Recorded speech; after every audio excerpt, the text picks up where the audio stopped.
morning, Renata. I'm Leslie Duthie here in Montana, and this is my first. I know that you are in the United Kingdom. I know that you've been really generous in sharing your talents with me so far, just with YouTube and the tutorials. So, how did you really kind of get into picking up that first piece of clay? It was actually my daughter.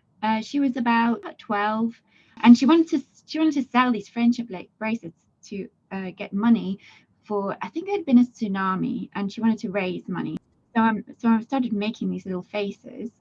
Um, and then I sort of, I don't know what made me think, let me go and see how to sculpt a face. Maybe I don't know why, but sometimes just things happen. Yeah. And I found these fairies of Ada Marie. I found her dolls, and I really loved them. Just started from there, and I just started. Actually, for about, I don't know, probably 3 months or so, I didn't have any clay because it's expensive. And the first clay I got was Pro Sculptor because that was the one she used, so I got what she used.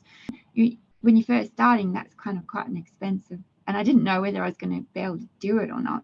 I just went on all the forums and I just like read, I just got really into reading it. And sort of, I don't know if you ever felt like that, where you kind of almost like you're sculpting in your head because you're imagining it, but I didn't know if I could actually do it. Oh, yeah, totally.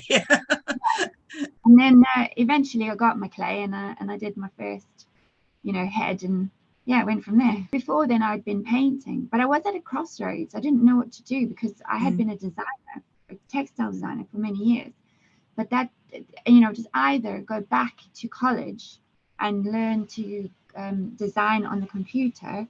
There were no design at that point, had become very plain. So that's when I started painting on canvas, doing paintings on canvas.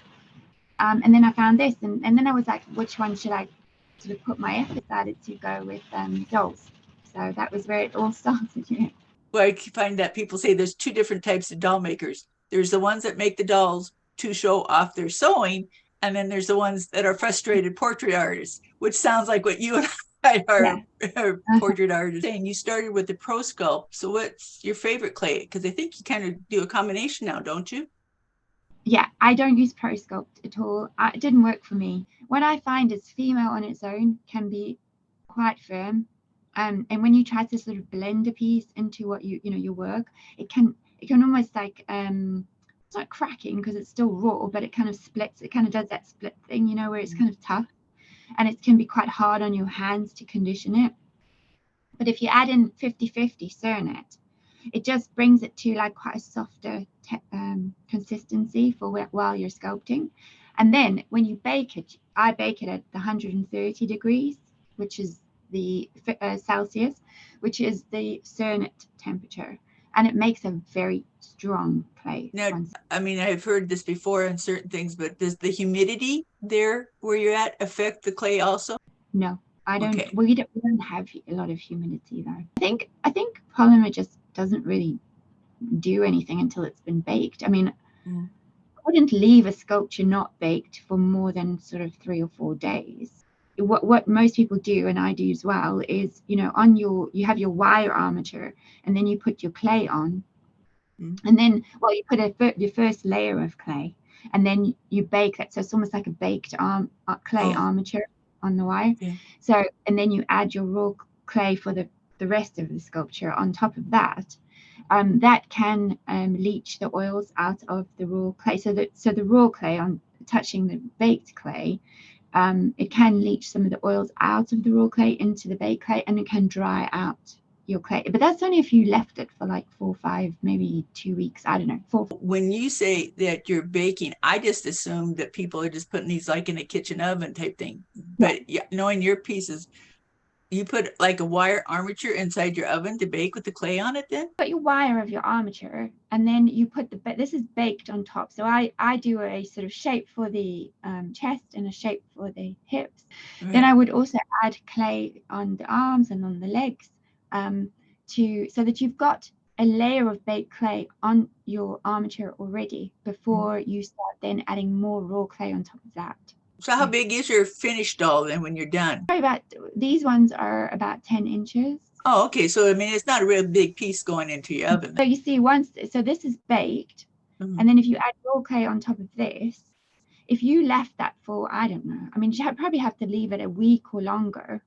The raw clay, the oils in the raw clay will leach into your baked clay. You know, it'll sort of absorb some of the oils, and then that can make the outside clay a little bit drier. And I don't know if that could potentially cause cracks when you do bake it. I just don't ever leave it longer than 4 or 5 days at the most. Hard. And that's one of the problems that people have found.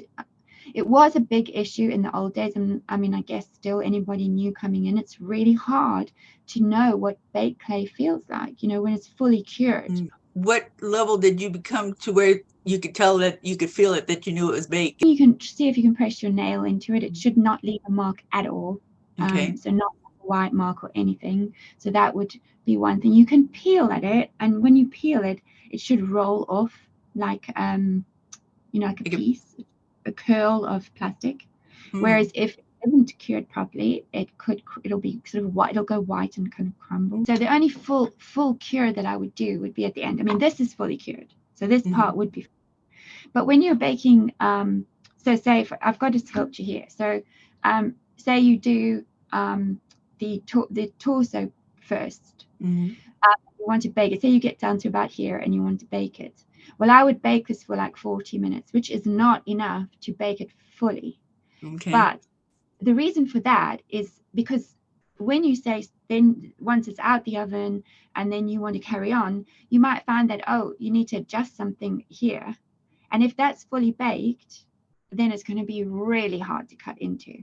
And then what you've just got to remember, though, is when you get to the end, when you've finished everything and you're ready to bake it, and it's not going to go in the oven again after that, you have to go right back to the beginning and you have to bake as if you have never baked before, because it's not cumulative. So just because you bake for 40 minutes, you don't add that as a credit of, you know, 40 minutes. You go right back to the beginning and bake it. And I usually bake mine for a full hour.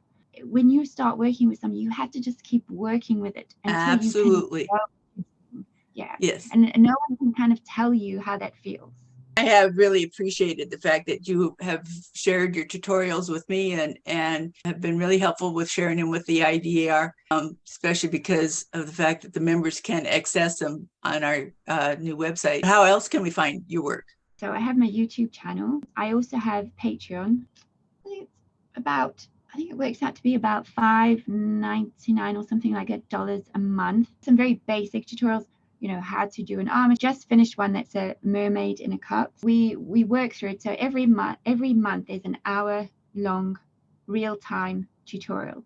So it took 4 months to get through it. But so every month, so I film the whole time that I'm making it, to talk about what I'm doing while I'm doing it.